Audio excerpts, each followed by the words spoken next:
Dying Light, the Beast. Let's get to it.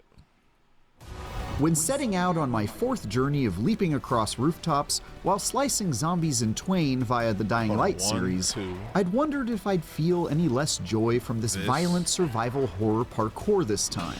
What are the Dying Light games? What you mean your fourth time? But after another 40 plus hours of tucking and rolling, I'm pleasantly surprised to say it's still loads of fun, despite the basics not having changed much at all since 2022's Dying Light 2 Stay Human. This trip through undead Eurasian cities and countrysides does up the ante somewhat by having you play as a human infused with a monster's DNA, giving you the ability to rip people's heads off with your bare hands. Yeah, what is he talking about? The fourth time.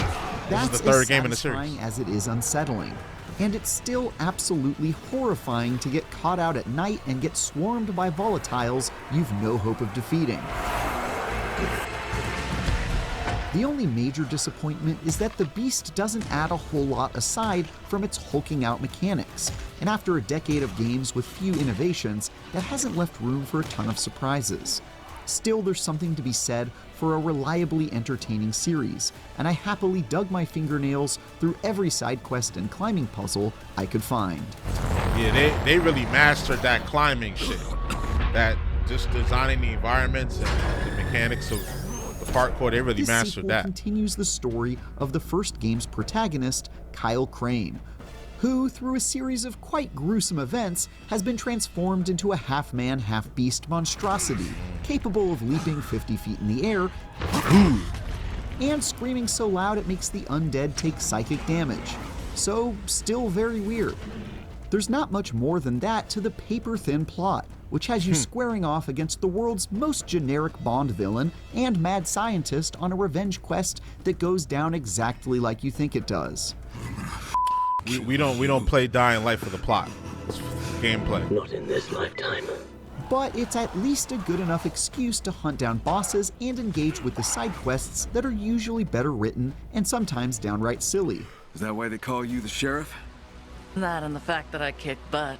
Plus, even though the story is about as minimum effort as it gets, the characters you meet and befriend along the way are at least memorable enough that I didn't feel like skipping the lengthy conversations where you get to know them. Damn, you're cooked, my boy. Sorry, Sheriff.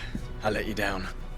You didn't know such thing. You might as well put As one you in his sprint head. toward your final confrontation, which took my completionist self about 40 hours. If it's a zombie apocalypse, I get bit, and it already, like, and we don't get my arm cut off right away, just put one to my head. I'm just letting y'all know. But could pretty easily be done in under 20, you power yourself up by hunting dangerous, genetically modified zombies with superpowers called chimeras.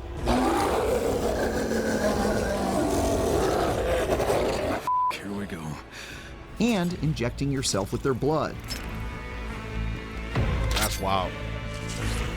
So you become even more of a beast?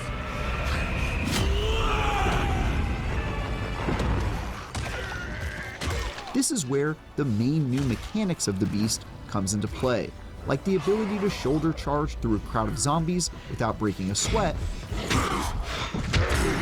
and really silly ones, like one where you can change directions in midair by yanking on your grapple hook with obscene force. It's Spider-Man! Huh? Where's Spider-Man? Turning yourself into a hook-like abomination in the pursuit of revenge makes for a neat twist to an already awesome framework. And being able to throw down your machete and punch 20 zombies to death in the span of 10 seconds is quite satisfying. Oh, that's sensational. That said, even this is a fairly small tweak to the established Dying Light blueprint, as you only get to go full werewolf every so often after you've charged up your rage meter from taking and dealing damage. For the rest of the time, you're still swinging lead pipes and running away from volatiles per usual. So if you've played a Dying Light game before, the vast majority of your playtime will feel quite familiar. That's by no means a bad thing, since it's a reminder of some good times. But it does seem like a bit of a run-jump-slide down memory lane. I think that's what they was kind of going for.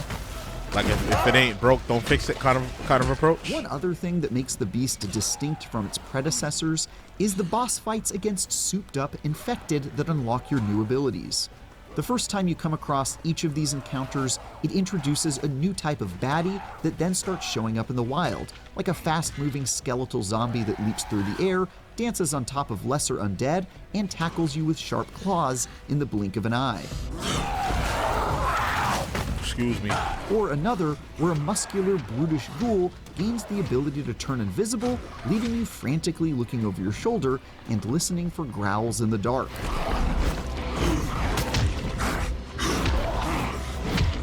They're cool the first time, swing it for but by the the end of fences. the campaign, it feels a bit like they ran out of steam because they start rolling out variations of the same bosses you fought prior, like a muscular, brutish zombie who's only differentiated by his gas mask and weakness to poison. Still, they're always at least entertaining highlights along the way. I mean, who doesn't love a boss fight?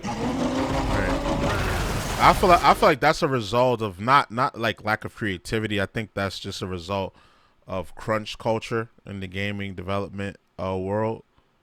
Like it makes the games in some cases suffer, and in other cases, like probably with this one, it makes the game not as good as it could have been if they had more time to add more variety. The open world valley of Castor Woods is the new setting you'll spend all your time in while seeking your revenge, and it combines time-worn elements we've seen in other Dying Light games into a cozy little package. It's got spacious rural areas reminiscent of the original's The Following expansion, as well as a city area with plenty of stone structures to scramble up. Castor Woods is fairly small compared to the sprawling maps of Dying Light and its first sequel, and you can definitely see the roots of the Beast being originally conceived as an expansion to Dying Light 2 when you run into the mountains that box you into a circular area that can be crossed by car in a couple minutes. But that's not such a bad thing, since they make good use of the space they've got without large expanses of emptiness padding it out. It also includes what any good Dying Light game... Yeah, I'd rather like a small sandbox or even a big sandbox that's dense with content that's not very repetitive than a huge open world, a huge empty open world where there's just a few hubs here and there with things to do in it. needs. When in the major urban area, I was reminded of the virtues of sticking to the rooftops and leaping from place to place to avoid the hordes below. And while stepping out into the woods and swamps that make up the majority of the map, I tried my best to make use of cars to bash my way to my destination and avoid getting caught out in the open. Like a lot of the Beast, everything about Castor Woods is perfectly acceptable, while also not doing a whole lot to stand out. But I still made plenty of new memories while leaving a terrifying path of destruction in my wake.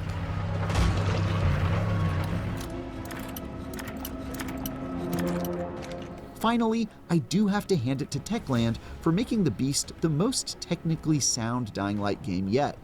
I was able to get through without major or consistent bugs along the way. I played on my high-end PC, so likely got just about the best experience we could hope for, but it's notable that aside from one crash and a bit of pop-in here and there, it was a pretty smooth ride throughout. And that's with me mostly having played before the Day 1 patch too. There were a few annoying moments where I got stuck in a vent due to some buggy geometry and couldn't progress through the area until I'd jiggle my character around for a couple of minutes, and a few times where my character got stuck in the environment at the worst possible time and jeopardized my mission.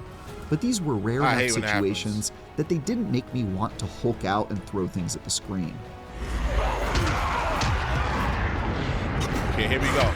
Dying Light the Beast is an entertaining return to the probably like a 7 and flesh pits I've because come he was to harping love on how over it's the past same as the decade. other games. The gimmick of amping yourself up into a scary monster to fight other monsters sticks the landing and mostly makes up for a generic story and a map that has few surprises in store. However, aside from your new rampaging abilities and some freaky new boss fights, the Beast does stick pretty close to what worked in the last 2 games, so it may feel a bit rote to those who have played those recently. Its signature blend of parkour and melee-focused combat remains largely the same, but there's certainly nothing wrong with having more Dying Light. Told y'all, come on, I know, I'll be knowing. when they don't want to give it a bad score, but they don't necessarily want to give it a good score, they give it a 7 every fucking time, no matter who's reviewing the game, no matter who's reviewing it. But so Dying Light, the Beast, it's set after the first game. You're using the protagonist from the first game. He's taken into this lab and pumped with these experimental drugs, and then he can basically Hulk out, jump 50 feet in the air, and slam the ground and defeat monsters 10 times his size. And when he defeats the monsters, he injects himself with the blood to make himself even stronger. So the classic parkour elements that helped make the series great are back. You get a new environment to run around in, and I'm interested to see how it plays out. I was watching what's my man name? The Gamer 2023. I was watching him play, and he was having a blast. So I can't wait to get my hands on this game. I might put this on the back burner because I got a lot of games that I got to get through this year, but I definitely look forward to playing it. Y'all let me know how y'all feel if you've dug in on this yet. But yeah, y'all let me know how y'all feel in the comments. Right? So y'all already know the vibes. Like, comment, subscribe, all that good stuff. It's your boy JusticeXFalls will be out. One.